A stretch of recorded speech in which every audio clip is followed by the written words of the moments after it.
நிலக்கரி கொடுக்கல் வாங்கல் தொடர்பான ஜனாதிபதி விசாரணை ஆணைக்குழுவில் தேசிய கணினி கட்டுப்பாட்டு மையத்தின் பணிப்பாளர் நேற்று சாட்சியம் அளித்தார். நுரைச்சோலை மின் உற்பத்தி நிலையத்தினால் தேசிய மின்சார கட்டமைப்பிற்கு தேவையான முழுமையான மின்சார திறனை வழங்க முடியாமல் போனதுடன் ஏனைய மின் உற்பத்தி நிலையங்களிலிருந்து அந்த மின் தேவையை பூர்த்தி செய்ய வேண்டிய நிலைமை ஏற்பட்டுள்ளது.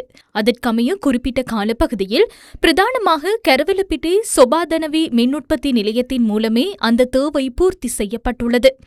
திரவமாக்கப்பட்ட இயற்கை எரிவாயுவின் மூலம் இயக்கக்கூடிய வகையில் வடிவமைக்கப்பட்டுள்ள சொபாதனவி மின் உற்பத்தி நிலையம் தற்போது டீசலின் மூலமே இயக்கப்படுகின்றது.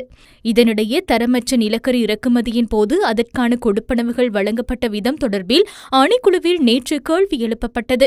இந்த தகவல்களுக்கு அமைய இலங்கையில் நிலக்கரியின் தரம் பரிசோதிக்கப்படுவதற்கு முன்னர் ஏற்றப்படும் துறைமுகத்தின் ஆய்வக அறிக்கையின் அடிப்படையிலேயே அதற்கான கொடுப்பனவுகள் வழங்கப்பட்டுள்ளன.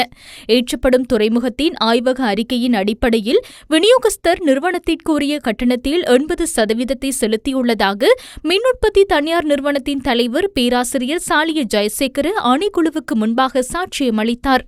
இலங்கையில் பெறப்படும் ஆய்வக அறிக்கையின் அடிப்படையில் 20% மாத்திரமே செலுத்துவதற்கு உடன்பாடு எட்டப்பட்டுள்ளமை இதன்போது வெளிக்கொணரப்பட்டுள்ளது. ஏற்றப்படும் துறைமுகத்தில் பெறப்பட்ட ஆய்வக அறிக்கைக்கும் இலங்கையில் பெறப்பட்ட ஆய்வக அறிக்கைகளுக்கும் இடையில் நிலக்கரியின் தரம் தொடர்பில் முரண்பாடுகள் காணப்படுகின்றன. சர்ச்சைக்குரிய நிலக்கரி மாதிரிகள் பியூரோ வெரிட்டாஸ் சர்வதேச தர ஆய்வு நிறுவனத்திற்கு அனுப்பப்பட்டுள்ளதுடன் அதன் அறிக்கையும் கிடைத்துள்ளதாக ஆணைக்குழுவில் வெளிப்படுத்தப்பட்டுள்ளது. அந்த அறிக்கையில் சுட்டிக்காட்டப்பட்டுள்ள நிலக்கரியின் தரம் நுரைச்சோலை மின் உற்பத்தி நிலையத்தினால் முன்னெடுக்கப்பட்ட ஆய்வக பரிசோதனை அறிக்கைகளுடன் மாத்திரமே இணங்குகின்றது.